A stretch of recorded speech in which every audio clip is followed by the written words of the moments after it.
Cierto día, navegando por internet, encontré una serie de artículos en el diario Litoral de Santa Fe que atrajeron mi atención. En realidad, eran varios relatos escritos por Ricardo Dupuy y estaban relacionados con nuestro pasado, con los indios Chanatimbúes y sobre todo con la expedición de Sebastián Gaboto.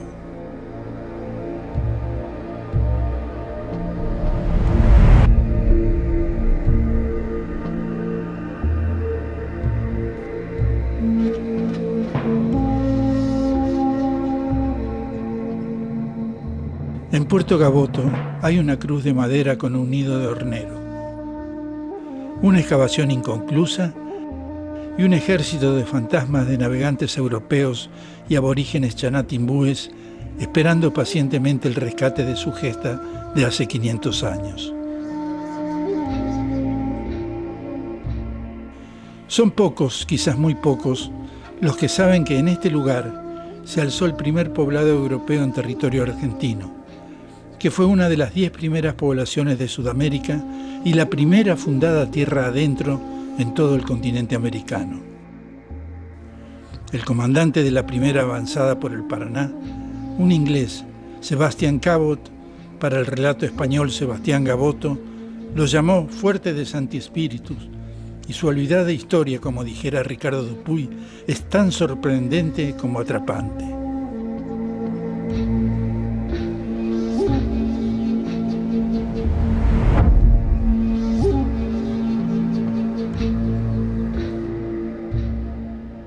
Me pregunto por qué misteriosa razón existen ciertos hitos históricos de enorme trascendencia que los hombres y mujeres decidieron echar al olvido.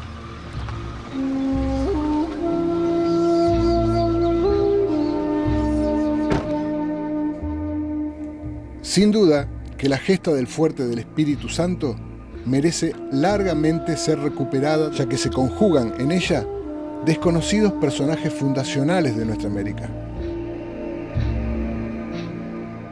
Lugares donde se desarrollaron hechos decisivos, hoy apenas señalizados, y una serie de episodios con derivaciones claves para nuestra nación. Y más aún, para el armado siempre pendiente de la verdadera historia universal. Existen infinidad de cabos sueltos que invitan a imaginar tramas, algunas consecuencias de un inexplicable desinterés y otras de la tergiversación política que suele afectar los acontecimientos vinculados con la conquista. Probablemente cara y seca de la misma moneda.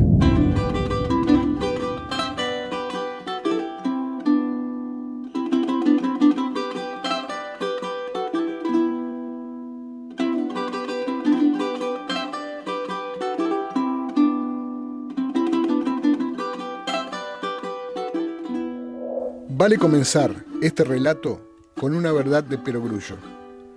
Pese a los esfuerzos de los cronistas de aquella época en cambiar las cosas, la expedición de Gaboto y de otros tantos conquistadores europeos que llegaron posteriormente a nuestro territorio fue motorizada en torno al oro y la plata que escondía una montaña. Una montaña jamás encontrada, parte de la leyenda del Rey Blanco. Sobre este mítico monarca de piel blanca y barba y pelo cano, suele decirse que está presente en muchos testimonios incas. Pero por no estar alineado con los parámetros históricos oficiales, se prefirió bastardearlo, convirtiéndolo en una leyenda inverosímil de una raza atrasada y afecta a la superchería.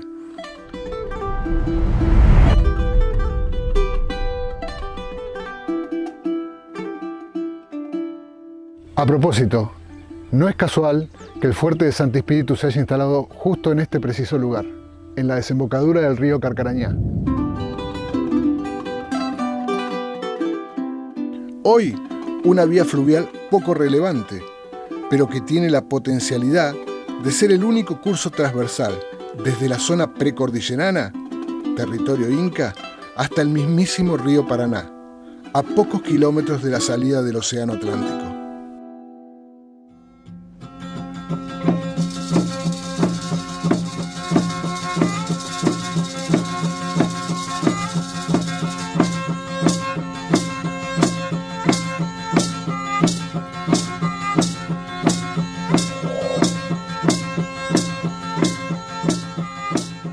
Bueno, estamos en las excavaciones del Fuerte Santi Espíritu, que es el primer asentamiento europeo en la cuenca del Río de la Plata, donde también ocurrió el primer antecedente de resistencia indígena, digamos, en estas tierras, porque el fuerte se funda lo instala Gaboto en 1527, pero 2 años después los pueblos indígenas que habitaban la región recuperan el espacio porque avanzan sobre el emplazamiento del fuerte.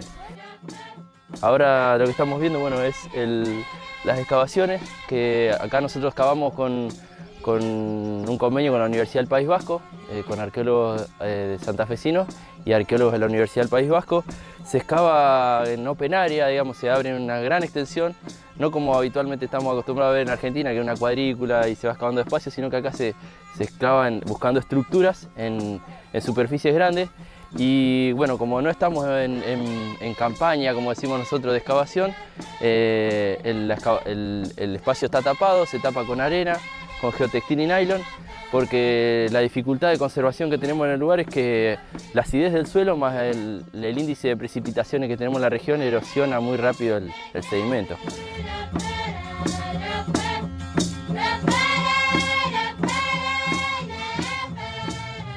A partir del proyecto de investigación de las excavaciones, que ya llevan alrededor de 15 años, podemos saber que el fuerte no era de palos como se pensaba, sino que era de tierra compactada. Lo que se hizo es un encofrado de madera y fueron compactando la tierra y con eso se construyeron los muros. Entonces sabemos que hay un foso exterior, un muro, y en las últimas excavaciones pudimos encontrar los ángulos, digamos, el extremo noreste del fuerte, y quedan por delante años de investigación y de excavación para ir delimitando bien el tamaño del fuerte, pero además trabajar sobre qué pasaba en el entorno, qué pasaba alrededor y qué pasaba con ese asentamiento indígena previo a la llegada de los europeos.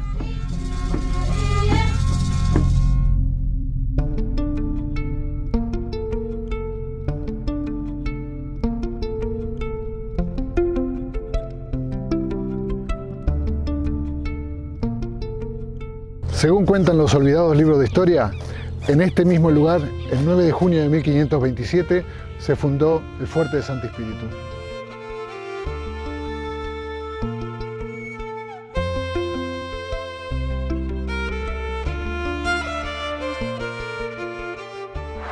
A solo 35 años de la epopeya de Cristóbal Colón y a 5 años del regreso a España de la expedición de Magallanes, concluida por Sebastián Elcano, donde se terminó de circunvalar el continente, Sebastián Gaboto, un marino de familia que había cruzado con su padre el Océano Atlántico de niño, decidió ingresar por el Río de la Plata, Río de Solís, con el único objetivo de llegar a Tahuantinsuyo, la tierra del Inca.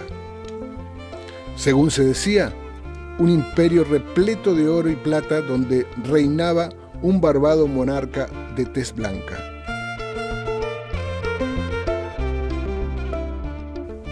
Gaboto quería enriquecerse y soñaba con fundar su propia empresa naviera, objetivo que terminó logrando muchos años luego en Inglaterra, al fin de su larga y zarandeada existencia de 73 años. De hecho, la incursión por el Río de la Plata y la trepada río arriba del Paraná fue una desobediencia de su parte, ya que la carta de autorización del rey Carlos I de España lo acreditaba para llegar a las Islas de las Especies, Molucas, en Indonesia, pero por el estrecho descubierto años antes por Magallanes, en el extremo sur del continente.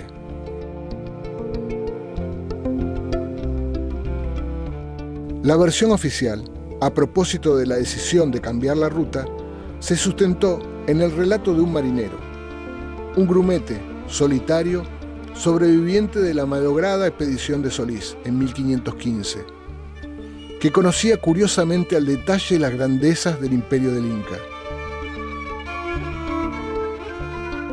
Ese olvidado hombre, que vivió entre los nativos casi 12 años, muchos de ellos en territorio de la isla Martín García, se llamaba Francisco del Puerto.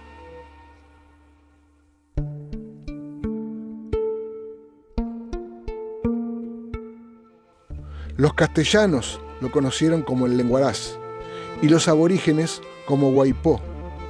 Bien puede afirmarse que fue el primer habitante europeo de nuestro territorio.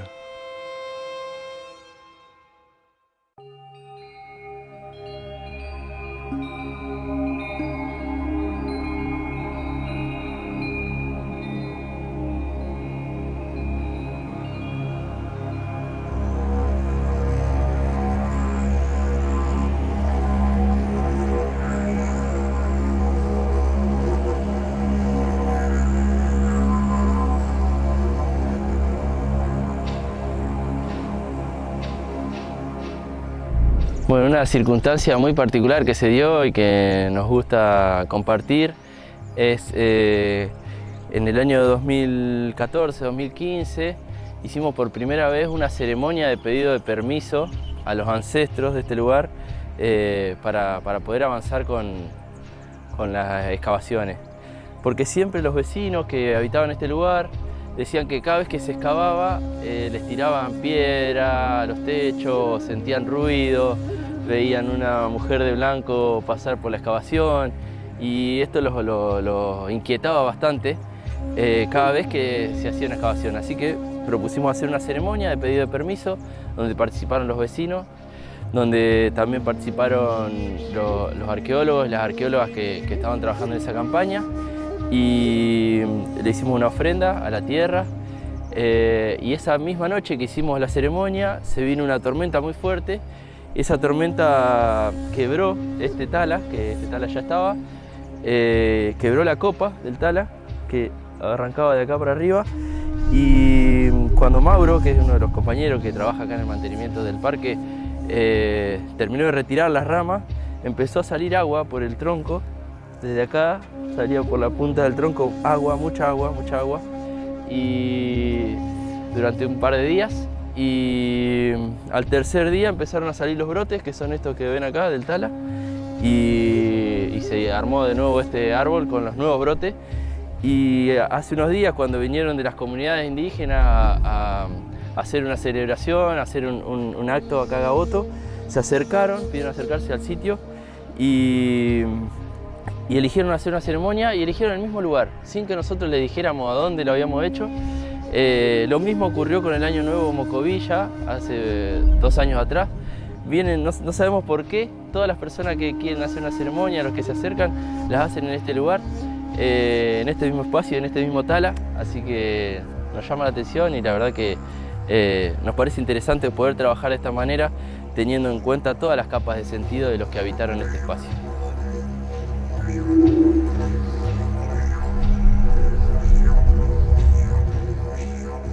Entre los fantasmas de las ruinas del fuerte se encuentran algunas historias jamás contadas.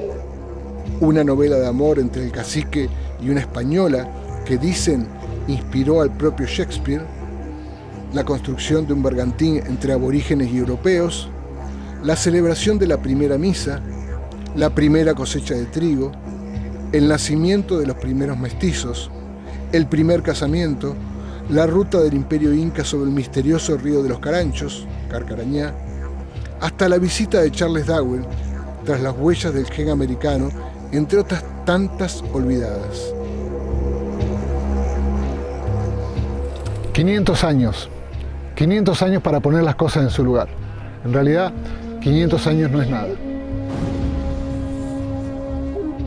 El río Paraná y el Carcarañá, las montañas del oeste, la pampa ondulada e incluso los caranchos y los peces del río llevan miles, quizá millones de años en estos territorios.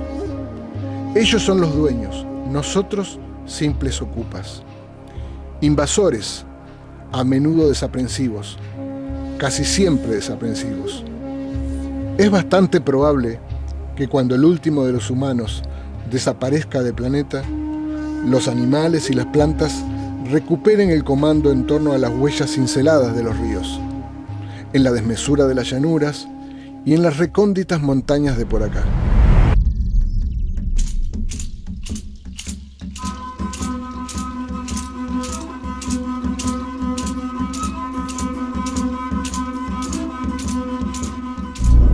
Esta, nuestra historia más reciente, historia de pequeños seres arrogantes está plagada de contradicciones y mentiras. Mentiras de las peores, tendenciosas, de las utilizadas para torcer intencionalmente la realidad, probablemente justificada por los tiempos históricos. Se afirmó que los aborígenes eran salvajes, bárbaros, que deberían estar agradecidos con los hombres de los barcos por traer a estos lares educación y progreso. Se dijo que la naturaleza circundante, tan bella como fecunda, era un banquete de los dioses para deleitar a los hombres valientes. También que los europeos representaban la evolución humana, con su avanzada lengua escrita, sus enormes cruces de madera, sus vestimentas de seda, hilo y lana, y sus armas de metal filoso. Desembarcaron para civilizar, para evangelizar y enriquecer estos lugares olvidados por Dios. A no dudarlo, sobre estos paradigmas se construyó la historia real del primer desembarco.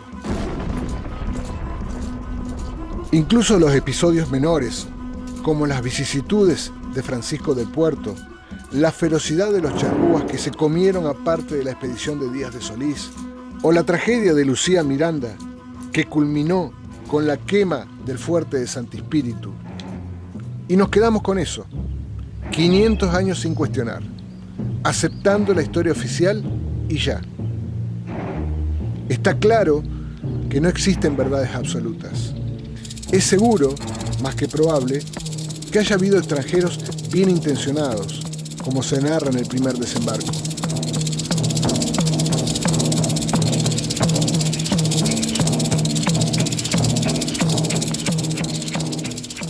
Y también es indudable que hubo nativos despiadados, aunque con el atenuante que ofrece el hecho de ser invadidos.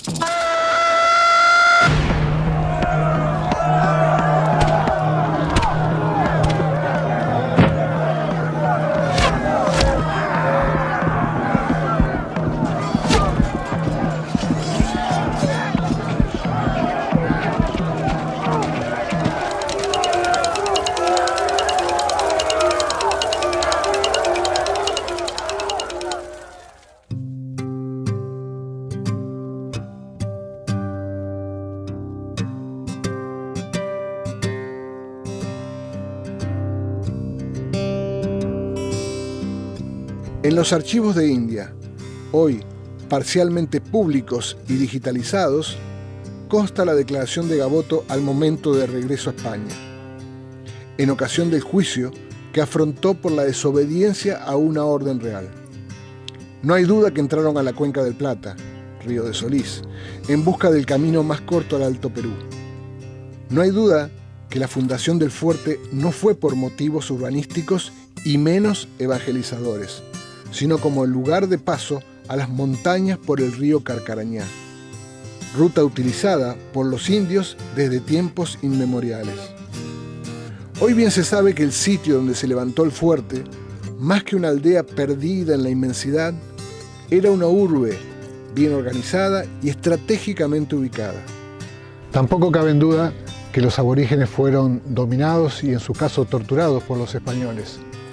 A su favor, vale decir que venían de un mundo profundamente injusto, a diferencia de los historiadores que antes y ahora insisten en destacar que venían del continente del progreso.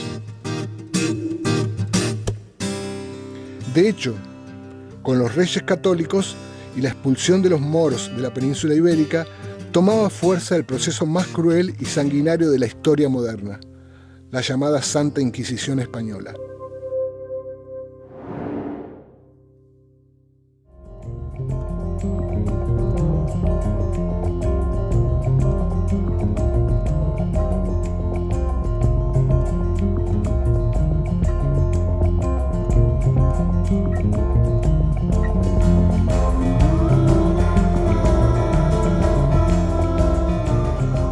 Por último, es importante considerar que estas tierras ribereñas eran bien conocidas por el imperio más importante de América y existía un intercambio permanente por la ruta transversal más antigua de Sudamérica, la ruta del río Carcarañá. Los incas, como hoy nadie discute, construyeron sus ciudades y todo su próspero imperio sobre la base de una civilización anterior y mucho más avanzada, que por motivo no del todo claro, desapareció mucho antes de la llegada de los europeos. Esta antigua cultura en algún momento fue visitada por gente de otro lado. Aquí, cada quien puede teorizar sobre de qué tan lejos vinieron los visitantes. Vikingos, atlantes, lemures o extraterrestres.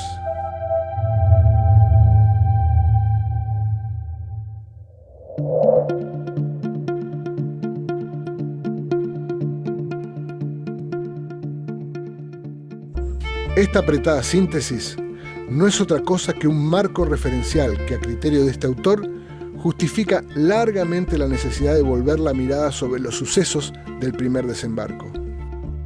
Antecedente primero de conquistadores europeos tierra adentro del continente americano. Más aún, teniendo en cuenta que se trata de sucesos acaecidos acá muy cerca, en nuestra tierra, entre Rosario y Santa Fe.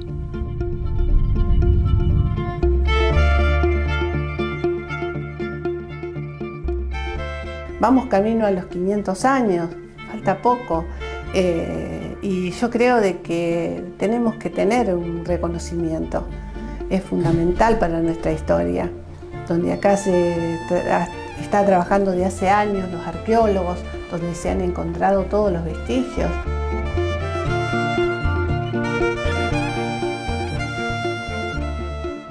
Le apuntamos al turismo, ¿por qué? Porque de esa manera iban a conocer nuestra historia. Reactivamos los comedores de pescado, en un camping donde no existía sobre la ribera del río Coronda, estaba un camping muy abandonado, hicimos un paseo ribereño. El camping fue trasladado donde antiguamente decía que estaba el Fuerte Santi Espíritu, pero a la llegada de los arqueólogos descubrieron que era en otro lugar. Entonces ahí hicimos el camping comunal, una bajada náutica también cuenta. Entonces, bueno, de esa manera se está trabajando junto con Cultura, que tiene un museo muy pequeño, pero bueno, recreativo. Tenemos la historia, tenemos la naturaleza, tenemos todo, le brindamos todo al turismo. Y la gente misma de Gaboto ya ha tomado esa responsabilidad, esa conciencia de que tenemos una historia fundamental para la nación, tanto para nuestra provincia como para la nación.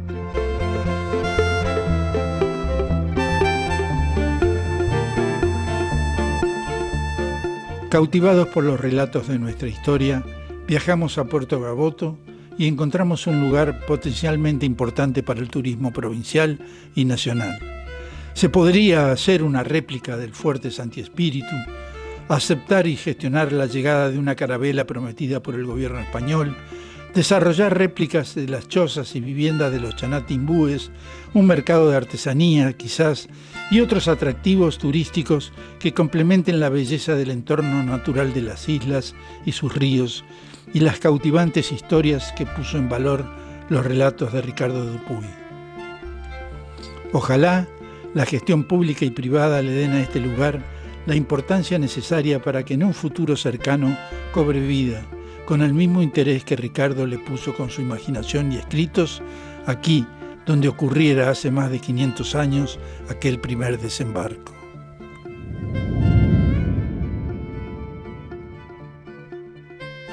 Una energía especial y extraña parecía haber en el lugar donde antiguamente estuvo el Fuerte Santi Espíritus. En realidad, los españoles usurparon este sitio que estaba ya habitado por los indios chanatimbúes. Tal vez ocurrieron cosas muy fuertes que dejaron una huella en el universo paralelo, o una profunda herida nunca sanada, o un reclamo quizás nunca escuchado. Espíritus de fantasmas que aún viven. Y si no, ¿cómo se explica esto? después de un día de la jornada de trabajo, a la noche en mi casa, empiezo a revisar el material. Ese material era todo la secuencia de luz día, con el número de cada fotograma, lo que le daba una continuidad. Pero ocurre que en un fotograma era una mancha negra. Cuando después la vi con mayor detenimiento y ampliando esa foto, eran dos cabezas enfrentadas y eran la cabellera y unas orejas. Algo que no se puede explicar de una manera racional, porque esa imagen no existió nunca ahí, o en ningún momento estuvimos en un interior o con una luz artificial. Sinceramente, no hay explicación, pero sí una gran conmoción por este encuentro, donde tratar de conocer qué mensaje puede haber ahí en ese encuentro de este manchón negro, que yo le llamo así, pero que en realidad son dos cabelleras de aborígenes que se han incorporado a la documentación que estábamos haciendo en esa oportunidad.